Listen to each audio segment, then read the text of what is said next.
Dog food ang pakain.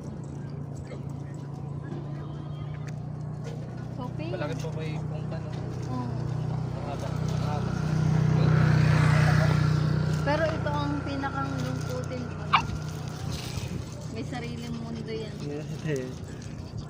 Siguro. Ay, hindi pala. Ere pala yun. Si Bella pa rin. Ano? Okay.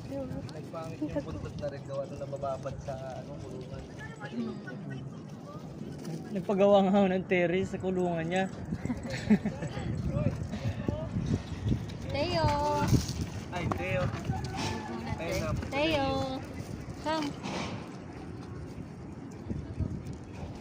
Oh.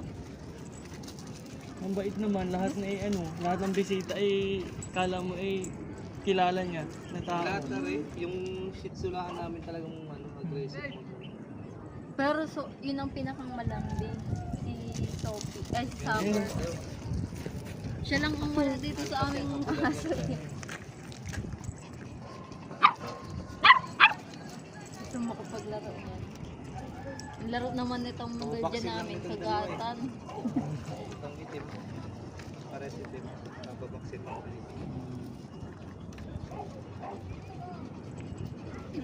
Ayun, punta ng mama mo. Oh, kapatid mo yan, oh. Dapat talaga Teo. ano na.